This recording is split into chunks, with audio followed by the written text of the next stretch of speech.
All right, we're on to part two of this lesson, and we should be through the first three moves you want to make: exordium, narration, division.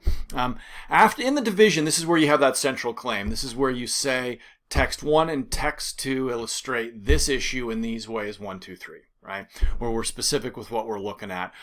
The proof is when we get to all of the evidence, right? This is where we have your textual interpretations. This is also where we have some secondary research as well. This is the third type of secondary source. It is supporting critical evidence for, boom, the primary research. We need to make sure that this is really this is the guts of your whole entire paper. This should be the longest section. I'm going to give you a sample outline at the end of this talk, and you'll see just what I mean by it should be the largest piece of your research essay. You want to make sure that you can make that distinction between summarizing the text and interpreting the text. And in that outline, I'm actually going to recommend that we have those in separate paragraphs. This is a good time to remind you that whenever you're working with your secondary research or your primary research, you want to go through that quotation frame sequence, that ICE thing that we were doing. Every quotation needs to be framed with an introductory move. You need to then have that attributive phrase, have your scene, your symbol, your action that you're going to interpret in quotation marks, have it cited with an in-text citation, and then you're going to spend the rest of that paragraph or paragraphs interpreting why that scene is important and how it lines up with the terms of your argument.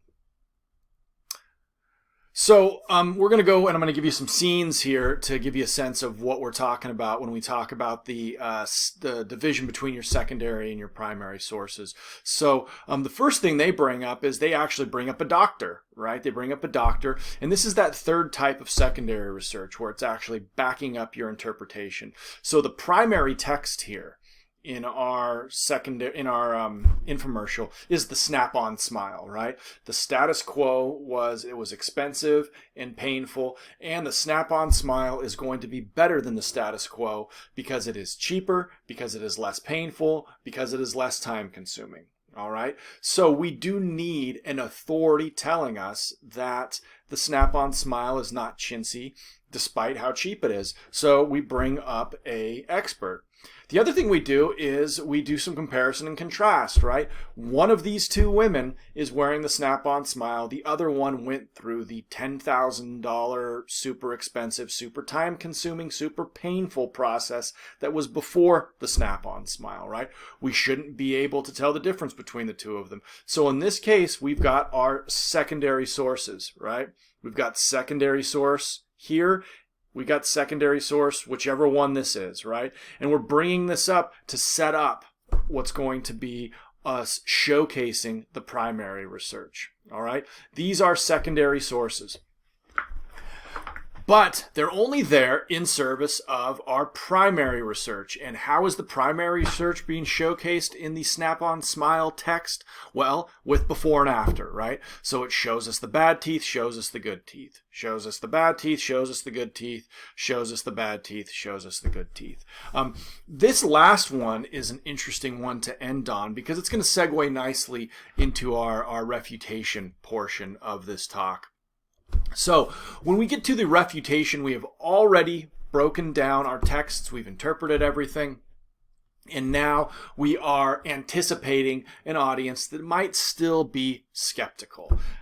This is where we can bring in the devil's advocate, right? And that is going to be a secondary source. The thing is, though, if you're going to bring in a secondary source that is still disagreeing with your interpretation of your primary evidence, you need to make sure that you answer it immediately with a scene from the primary evidence. So if the critic is saying, no, I don't think that Jack Finney was doing that and I'm scared, you say, oh yeah, he was, let me show you this scene, and then you bring it up and you interpret it. Again, ICE with the critic, ICE with your scene.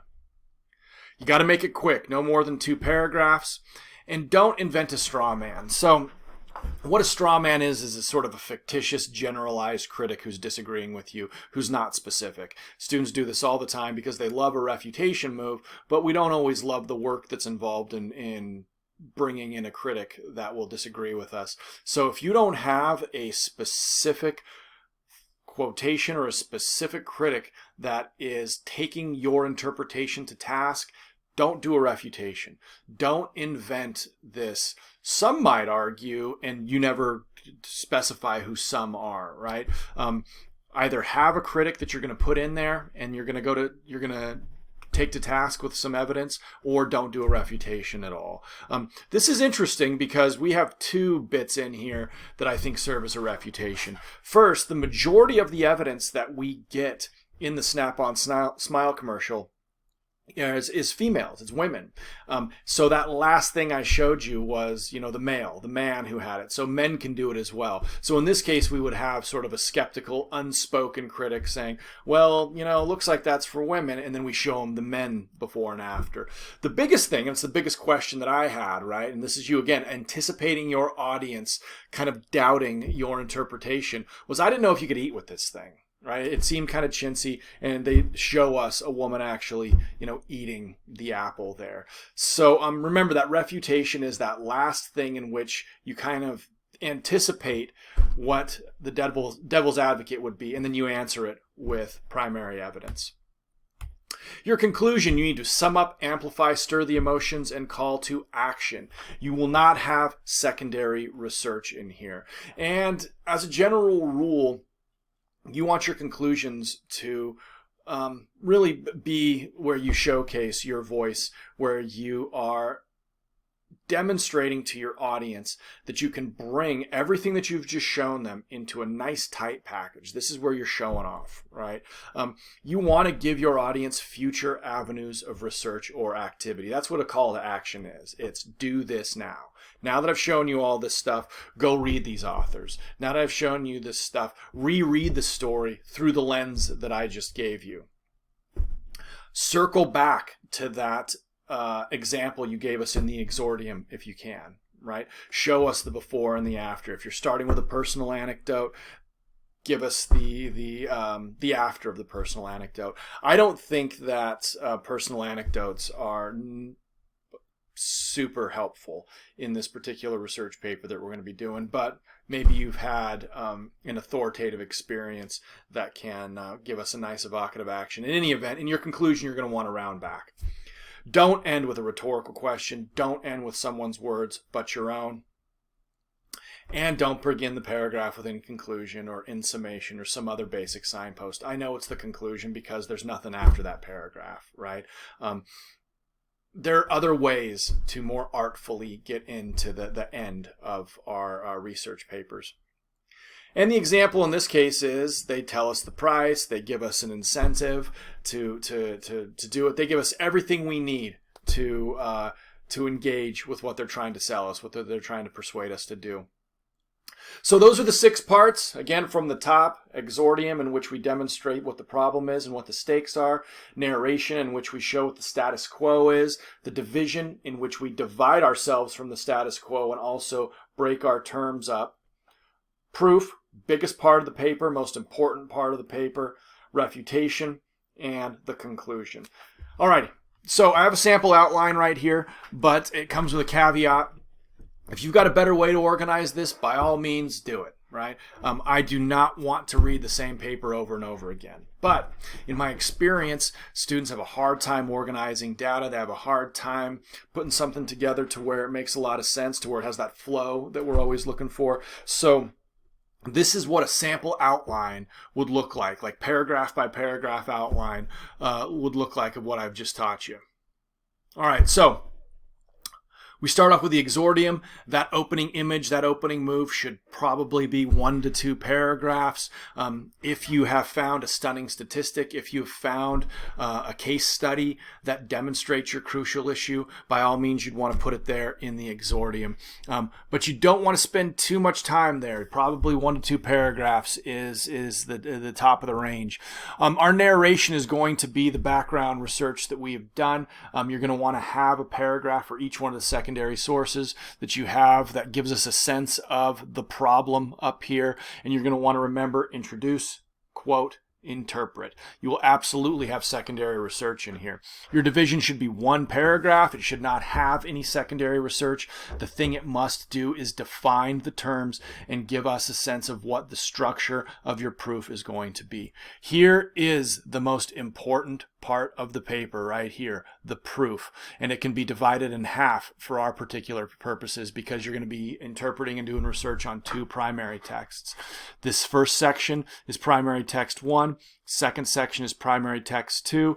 You introduce us to the author, why they're important, give us some secondary research, give us a summary of the text that you're going to be interpreting, and then find those scenes, symbols, and actions that line up with the terms that you gave us here.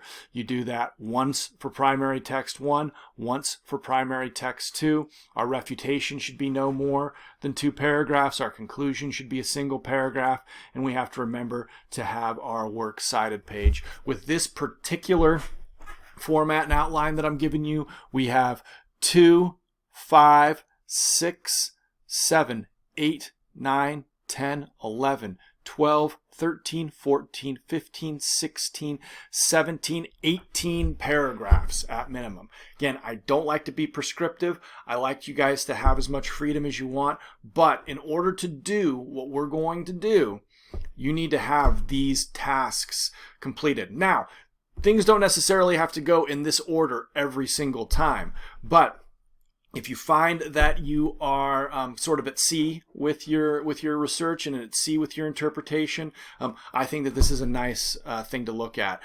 Now, this is terribly abstract if we're not talking about examples, which is why I want you to use the chat boards over the next few weeks to talk to me about these things. Give me your idea. We can go back and forth and we can figure out how we can break it up. We can look at the text that you want to write about and see how we can find the scenes, the symbols, or the actions that can match up with those. Okay, but you're going to have to engage with me on the chat boards. I would be happy to Zoom with you. I'd be happy to work with you.